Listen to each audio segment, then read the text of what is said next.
Problema ng ilang apektado ng magnitude 7.8 na lindol sa Mindanao ang mapagkukuna ng pangunahing pangangailangan, kabilang po ang pagkain at malinis na tubig. Balitang hatid ni Maki Pulido.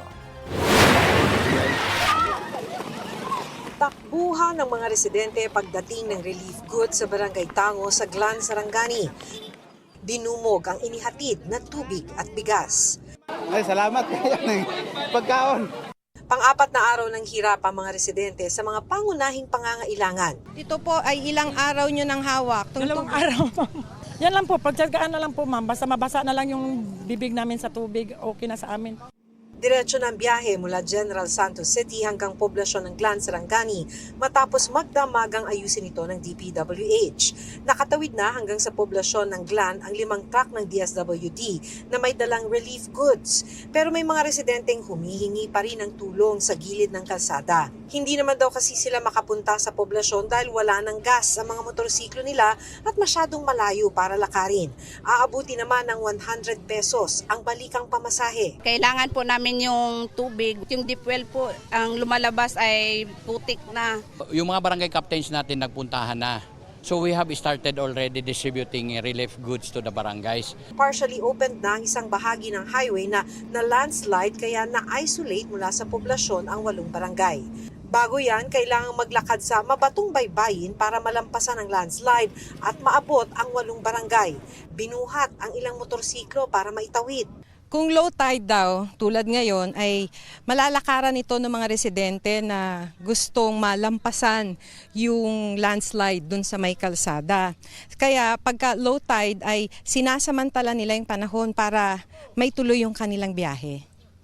Nakasabay naming maglakad si Margie Morales, principal ng Leonard Young National High School sa Barangay Big Margus. I have to check the school, ma'am, kung anong situation kasi nangingi ng detalye yung DepEd para ma-assist kung pwede pa bang pasukan ng mga bata or Itong 4 na gusaling ito ay ginagamit ng halos 1,600 na high school students.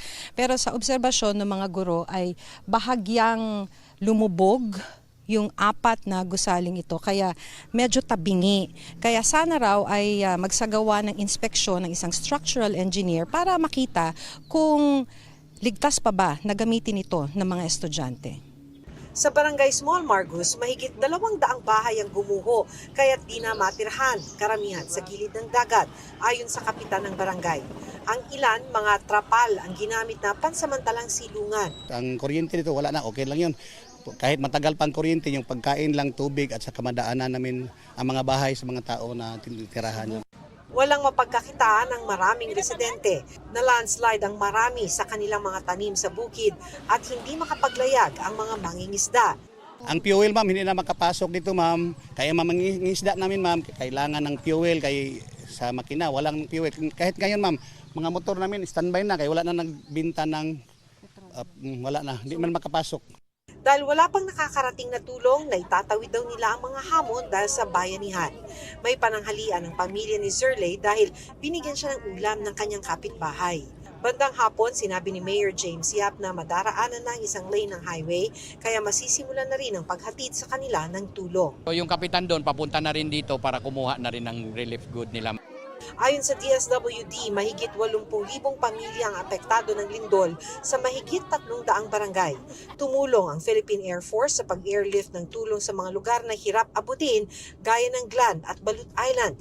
Nakatulong din ang ilang volunteer truck mula sa pribadong sektor. We have already released a total of 20,780 family food boxes and 1,546 combination of non-food items. Gumamit din ng helicopter para maghatid ng tulong sa 3 isolated na barangay sa Jose Abad Santos, Davao Occidental. Sa Balut Island, sa labas pa rin natutulog ang ilang residente na nawasak ang tahanan. Sa General Santos City, na-recover na ang 3 empleyadong natabunan sa gumuhong supermarket. Maki Pulido nagbabalita para sa GMA News.